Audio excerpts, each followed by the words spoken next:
all of you. Welcome to my channel Preeti Tutorials. Last video में हमने किया था question number 5, 6 and 7 of exercise 5.2. Now today we will do question number 8, 9 and 10. Okay students, start करते हैं with question number 8. An AP consists of 58 term, of which third term is 12. आपको third term दी हुई है 12. A third is given to you 12. A3 आपको given है 12. And the last term is 106. Last term is 106. And AP consists of 50 terms.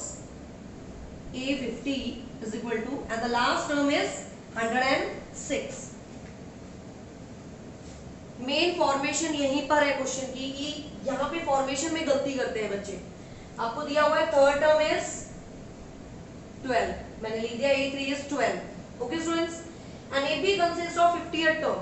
AP में कितने terms है? 50 term consist. तो A50 is equal to your last term is 106. And आपको find क्या करना है? 28 टर्म. तो 28 टर्म के लिए आपको क्या चाहिए? A and D. तो मैं A एंड D, ये जो मुझे गिवन है इक्वेशन, इससे कैलकुलेट करूंगी. Okay students, like this. A3 को मैं क्या लिख सकती हूँ? A plus 2D is equal to 12. लिख सकती हूँ मैं A plus 2D is equal to 12. A plus 49D is equal to 106. ये लिख सकती हूँ मैं. अब आप इसको कर लो, एलिमिनेशन मेथड लगा सकते हो आप इसमें. ओके स्टूडेंट्स, ये कैंसिल हो जाएगा. एलिमिनेशन मेथड में क्या होते हैं, हमारे साइन क्या हो जाते हैं? अपोजिट हो जाते हैं. Cancel. Here it's come 47D and here it's come 94 minus. दोनों माइनस माइनस कैंसिल हो जाएंगे क्योंकि दोनों इक्वल टू के आगे, दोनों इक्वल में है एंड माइनस भी है दोनों के आगे, तो minus will be cancel.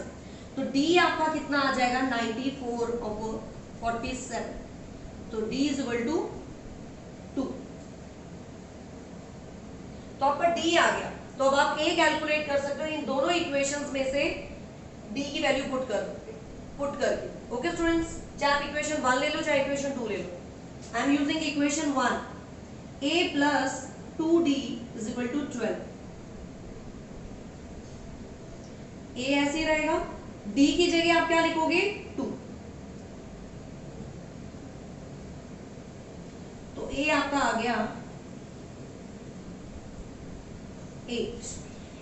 A आपका आ गया 8 and D is your 2. Okay, A और D की वैल्यू आपने निकाली. Now you have to find the 29th term. आपको 29th टर्म कैलकुलेट करनी है. सो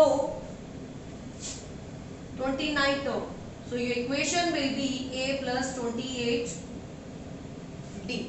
ओके, तो A आपके पास है 8 and D is your 2. Okay students,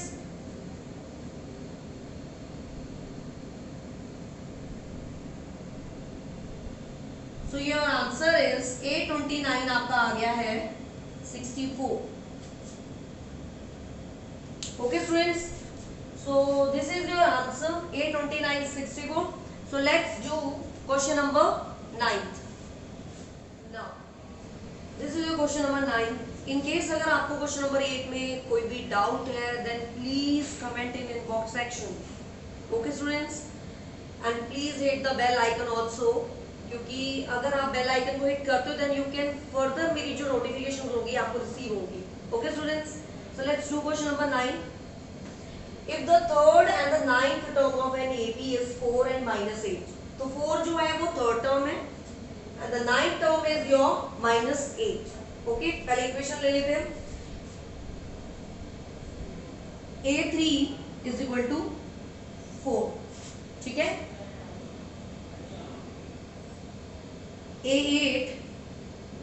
A9 is equal to -8. तो ये आपको गिवन है. Okay, now which term of this AP is 0? Which term आपको n कैलकुलेट करना है. सो n कैलकुलेट करने के लिए आपके पास A और D होना चाहिए. तो मैं A और D इस इक्वेशन से कैलकुलेट करूंगी. So the equation is a plus 2d is equal to 4 a plus 8d is equal to -8। आपकी इक्वेशन आ गई है, साइन मैंने अपोजिट कर दिए। Okay students, 6d here it's come 12, so d is equal to -2। तो ये आपका d आ गया। अब आपने ये कैलकुलेट करना है, आप इन दोनों में से किसी इक्वेशन में रख के a की वैल्यू कैलकुलेट कर सकते हो। I am using equation 1, a plus 2d is equal to 4। a as it is रहेगा, d की जगह आप -2 लिखोगे। 2 2 जा 4, ये जब उधर जाएगा, ये माइनस का है तो क्या हो जाएगा, प्लस का हो जाएगा। तो a आपका आ गया 8। आपने a और d की वैल्यू कैलकुलेट कर ली। Now which term of the AP is 0? ठीक है, a plus n-1d। Okay students, a की जगह में क्या लिखूंगी 8, n मुझे कैलकुलेट करना है, d इज योर -2,